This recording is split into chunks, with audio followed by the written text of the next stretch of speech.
Polisi menangkap otak pembunuhan seorang pria yang jenazahnya ditemukan di TPU Kober Ulu Jami, Jakarta Selatan. Dalam pembunuhan diketahui seorang wanita berinisial LM.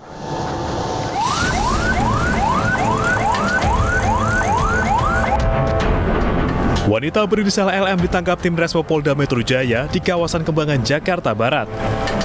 LM diduga merupakan dalam pembunuhan pria bernama Vicky yang jenazahnya ditemukan di TPU Kober Ulu Jami, Jakarta Selatan. Namun polisi belum memberikan keterangan terkait motif pelaku menghabisi nyawa korban. Selain bertugas mencari eksekutor dengan dijanjikan imbalan, DR juga turut menghabisi nyawa korban.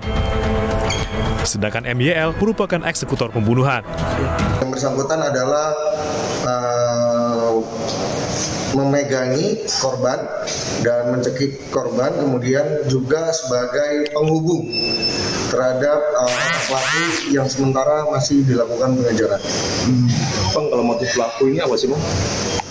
Motif pelaku ini adalah motif ekonomi. Ya, interogasi awal menerima imbalan uang.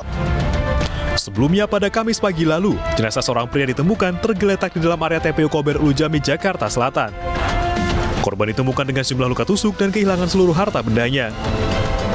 Dari Jakarta, Helmi Sajengbati, iNews melaporkan. Dan pemirsa, selengkapnya terkait penangkapan otak pembunuhan yang jasadnya ditemukan di TPU Kober, sudah bergabung bersama kami Kapolres Metro Jakarta Selatan, Kombes Budi Herdi Susianto. Selamat sore, Pak Kapolres. Selamat sore, Mbak Stefani. Selamat sore, pemirsa iNews. Baik, Pak Kapolres, dalam pembunuhan sudah ditangkap. Apa sebenarnya motif pelaku berinisial LM ini? Iya, jadi perlu kami ceritakan bahwa sejak kami mendapatkan laporan hari Kamis pagi dengan ditemukannya sesosok mayat di pekuburan Ulu Jami Pesanggerahan di Kober, kami langsung melakukan penyelidikan maupun penyidikan. Di mana saat itu kami juga sudah di backup oleh Resmo Polda Metro Jaya, dan di situ kami lakukan pembagian tugas.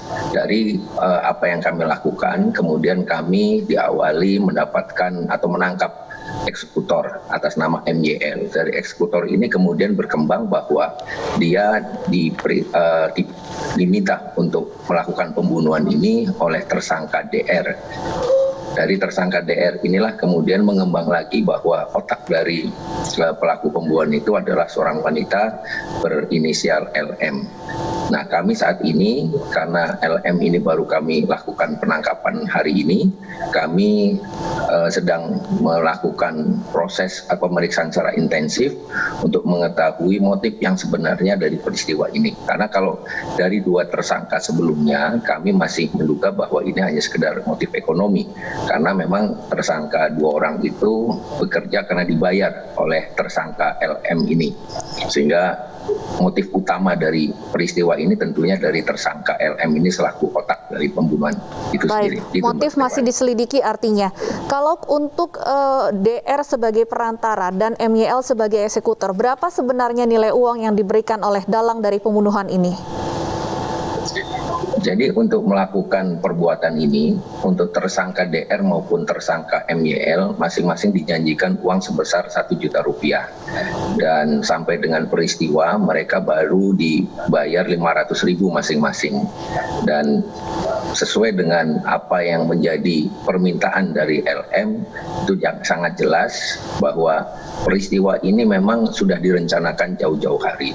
Bahkan keterangan sementara yang kami dapatkan dari para tersangka yang sudah kami lakukan penangkapan, ini sudah kali yang ketiga upaya untuk melakukan pembunuhan ini. Di mana upaya pertama, perencanaan pertama gagal, kemudian kedua gagal, dan yang ketiga ini baru berhasil sehingga mengakibatkan korban meninggal dunia. Baik, kalau untuk LM sendiri apa hubungannya dengan korban, Pak? Ya, kalau pengakuan sementara hasil interogasi yang saat ini sedang kami lakukan, bahwa tersangka LM ini berteman ya atau kenal lah dengan korban itu sendiri. Juga tersangka LM juga kenal dengan pacar dari korban. Disebutkan bahwa pada saat ditemukan selain dengan luka tusuk, korban juga kehilangan seluruh harta bendanya. Apakah memang ada perampokan juga dari eksekutor kasus pembunuhan ini? Ya, jadi memang kasus ini menarik karena memang dari awal mereka merencanakan seolah-olah dalam peristiwa ini adalah peristiwa perampokan, sehingga ada barang-barang dari milik korban yang diambil, antara barang-barang pribadi, uang, HP, bahkan sepeda motor yang digunakan oleh korban pun diambil ataupun tidak berada di TKP pada saat kejadian. Ini adalah menurut kami juga modus agar mereka bisa menghilangkan ataupun leluasa bahwa kami penyidik maupun polisi terkecoh dengan adanya barang-barang yang tidak ditemukan, sehingga kami lebih mengarah pada upaya pencurian dan kekerasan yang mengakibatkan mati. Namun dari hasil dan kecermatan anggota kami di lapangan bahwa peristiwa ini memang kami temukan ini murni dari awal memang adanya perencanaan untuk melakukan pembunuhan. Oleh karena itu dari kami juga akan menerapkan pasal yang berat kepada para pelaku, khususnya kami terapkan pasal pembunuhan berencana. Demikian, Mbak. Sudah berapa lama tepatnya ketiga pelaku ini merencanakan pembunuhan ini? Kurang lebih 1 bulan yang lalu mereka sudah merencanakan peristiwa ini, karena memang si otak ini, tersangka LM ini menghubungi saudara DR. Dia sudah menceritakan kepada DR rencananya, kemudian DR juga diminta untuk menghubungi atau mencari eksekutor, dan kemudian setelah ketemu mereka bertiga merencanakan peristiwa ini. Seperti apa sih Pak profil dari DR dan MYL ini? Apa sebenarnya pekerjaan sehari-hari dari eksekutor ini? Kalau pekerjaannya ya tertulis sih hanya swasta, atau mereka bilang ya serabutan saja. Memang mereka tidak mempunyai pekerjaan yang tetap gitu. Baik, dengan adanya peran yang berbeda-beda antara ketiga pelaku, seperti apa pasal-pasal yang dijeratkan kepada ketiga pelaku ini, Pak?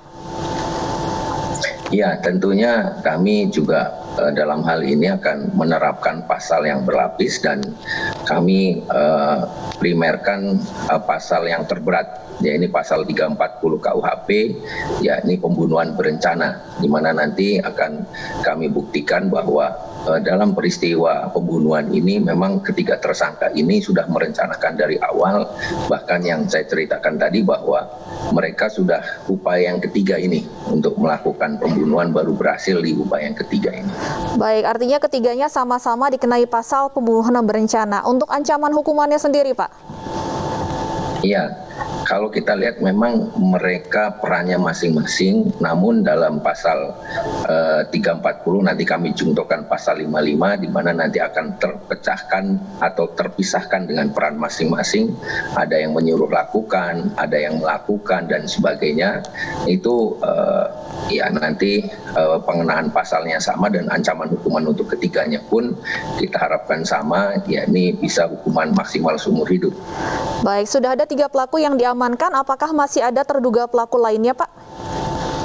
Ya, kami akan terus mendalami dari tersangka LM yang terakhir kami tangkap bersama dengan Resmo Polda Metro Jaya ini. Kalau nanti misalnya keterangan dari tersangka ini akan merujuk dan kemudian kami cocokkan dengan alat bukti yang kami miliki bisa menambah tersangka, ya tentunya akan kami proses semua yang terlibat dalam peristiwa ini.